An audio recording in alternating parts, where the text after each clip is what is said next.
This channel does not promote any violent, harmful, or illegal activities. All content provided by this channel is meant for an educational purpose only. আজ আমরা সেই শমশেরগঞ্জ এবং ধুলিয়ানের যারা দাঙ্গা পীড়িত পরিবার, সেই পীড়িত পরিবারের মধ্যে যারা রিফিউজি ক্যাম্প মালদার বৈষ্ণবনগর বিধানসভার অন্তর্গত পাল্লালপুর স্থিত পাল্লালপুর স্কুলে যারা স্থান নিয়েছিলেন বাড়িঘর ছেড়ে রাতের অন্ধকারে নদী পার হয়ে, সেই পরিবারগুলোর মধ্যে কিছু পরিবারকে নিয়ে যারা কলকাতায় এসেছিলেন আমরা মহামান্য গভর্নর সাহেবের সাথে দেখা করলাম।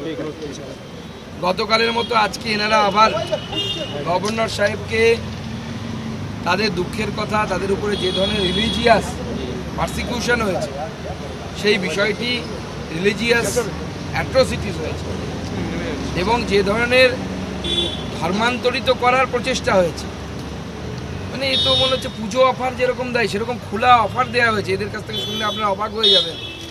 আমি যত জানতে পারছি তত অবাক হয়ে যাচ্ছি। এদেরকে গিয়ে ওই গুন্সরা অফার দিয়েছে যে তোমাদের স্বামীদেরকে মেরে কেটে গঙ্গায় ভাসিয়ে দিচ্ছি, তোমরা আমাদের সাথে চলে এসো, ইসলাম ধর্ম গ্রহণ করো। ভাবুন এ কী ধরনের মানসিকতা।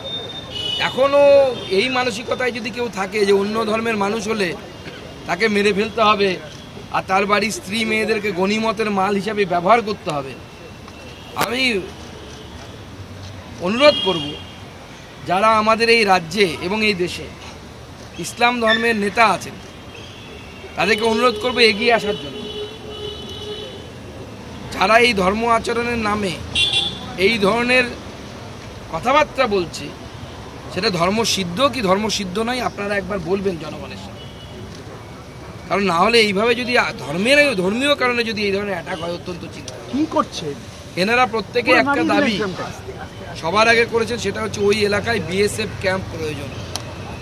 বলছে পুলিশকে নাকি ওরা মানেই না। আমরা যে বরাবর বলে এসেছি দুধেল গাই বলে মুখ্যমন্ত্রী এমন অবস্থা করেছে পুলিশকে মানে পর্যন্ত না। আমি শুনে অবাক হয়ে গেলাম। মানে এদের উপর অত্যাচার তো হয় ওই এলাকায় গেলে, যদি আমি একটু আউট অফ দ্য কনটেক্সট বলছি তবু আপনাদের জানার জন্য বলে রাখি, ওই এলাকায় যারা গেছেন ক্যামেরা নিয়ে দেখবেন রাস্তার পাশে নদীর সাদা বালি তুলে রাখা আছে, মালদায় লোকাল ভাষায় ধুস বলা হয়, ধুস। তা সেইখানে পুলিশদেরকে পয়সা, হিন্দু হলে পয়সা দিয়ে ব্যবসা করতে হয় 2 নম্বর, মুসলিম হলে পয়সাও দেয় না, পুলিশকে ধমকায়। এই হচ্ছে পুলিশের স্থিতি। হিন্দু হলে ওই বেআইনি ব্যবসাটাকে পয়সা দিয়ে, পুলিশকে পয়সা দিয়ে করতে হবে, আর মুসলিম হলে ধমক দিয়ে করতে হবে। বেআইনি ব্যবসাই হবে, ধমক দিয়ে পয়সা দিতে হবে। এই পরিস্থিতি তৈরি হয়ে আছে। সেখানে বাড়ি ভাঙা হয়েছে, বেদ বোনার একটা বাড়িও আসতো নেই, গরু ছাগল খুলে নিয়ে সব চলে গেছে। কারো আলমারিতে গরিব মানুষ বিড়ি বেঁধে কেউ 50,000 টাকা, কেউ পরিযায়ী শ্রমিক হয়ে 1,20,000 টাকা নিজেদের শোকেজে রেখেছিল, সেটা পর্যন্ত ভেঙে লুট করে নিয়ে গেছে এই হুলিগ্যান্সরা। আমরা 5টা দাবি মোটামুটি রেখেছি। তার মধ্যে 1 নম্বরে হচ্ছে বিএসএফ ক্যাম্প। এনারা বলেছেন বিএসএফ ক্যাম্প সবার আগে স্থায়ীভাবে সেখানে রাখতে হবে, কারণ পুলিশকে এই গুন্সরা, এই মুসলিম গুন্সরা ভয় পায় না।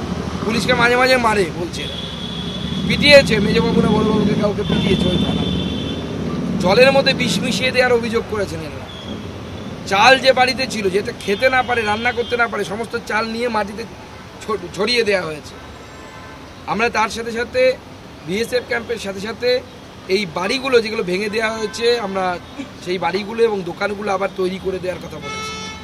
আমরা 5 লাখ টাকা করে পরিবার পিছু কম্পেনসেশন দেওয়ার কথা বলেছি এই হিন্দু পরিবারগুলোকে।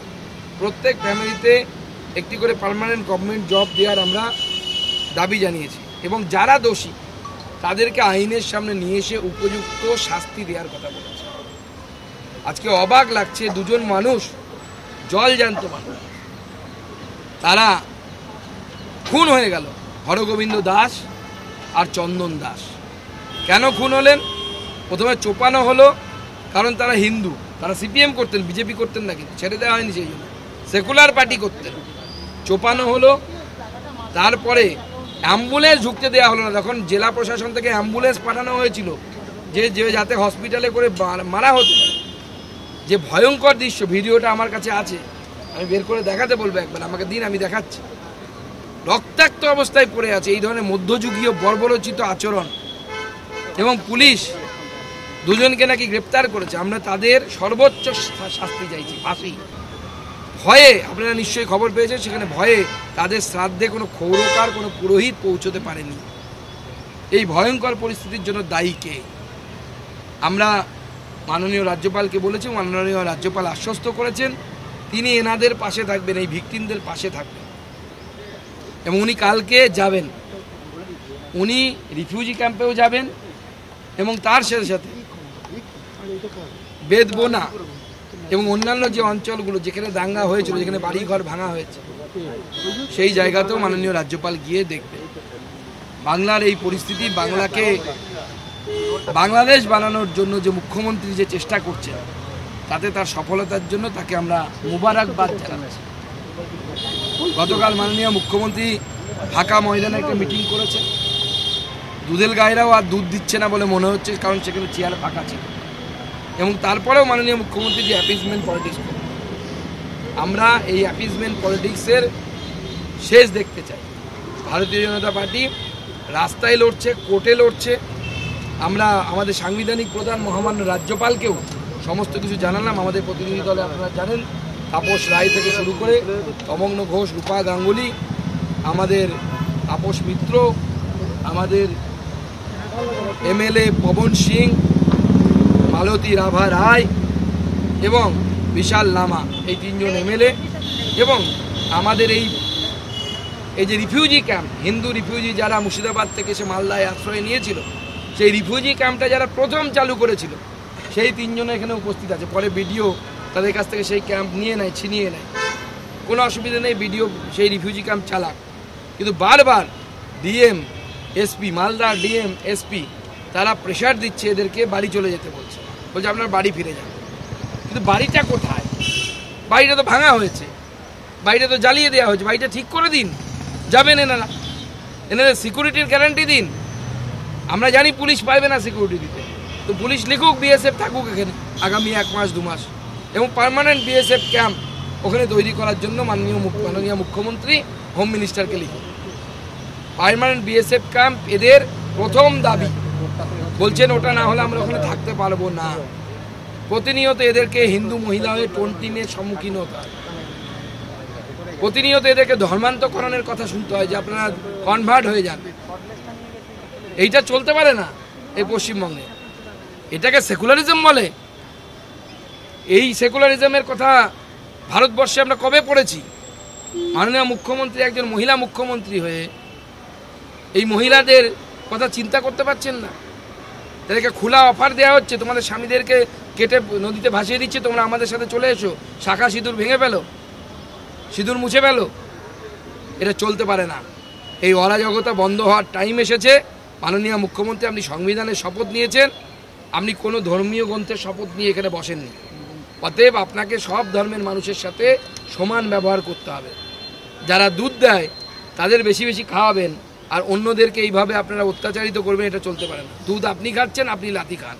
আমরা বা এনারা হিন্দুরা লাথি খেতে প্রস্তুত নয়। এবং আমি এই রাজ্যের যারা মুসলিম ধর্মীয় নেতা আছে তাদেরকেও অনুরোধ করব যে আপনারাও সামনে এগিয়ে আসুন।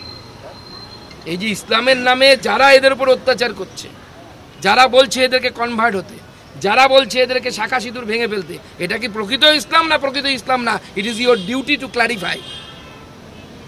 সেটাও আপনাদের কাছে আমি অনুরোধ জানাব। জানি না আপনারা এগিয়ে আসার সাহস দেখাতে পারবেন কি পারবেন না, কিন্তু এটা চলতে পারে না। এবং আমরা মাননীয় গভর্নরকে বলেছি, প্রয়োজনে আপনি শক্ত পদক্ষেপ নিন। সেটা সংবিধান কি পারমিট করবে সেটা মাননীয় গভর্নর সাহেব এবং অবভিয়াসলি অ্যাডমিনিস্ট্রেশনের ব্যাপার। কিন্তু মাননীয় গভর্নর সাহেব যেতে রাজি হয়েছেন, সেই জন্য আমি তাকে ধন্যবাদ জানাই। উনি কালকে যান ওখানে, আমরা এটা চাইছি, এনারাও চাইছেন যে খুব করে যে উনি যেন ওখানে যান। এই বাচ্চাগুলোর ভবিষ্যতের কথা ভেবে, এরকম প্রচুর বাচ্চা আছে, গর্ভবতী মহিলা আছে ওই ক্যাম্পে, প্রায় 400-র উপরে এখনো পর্যন্ত রিফিউজি মালদার পাল্লালপুর স্কুলে সেখানে উপস্থিত।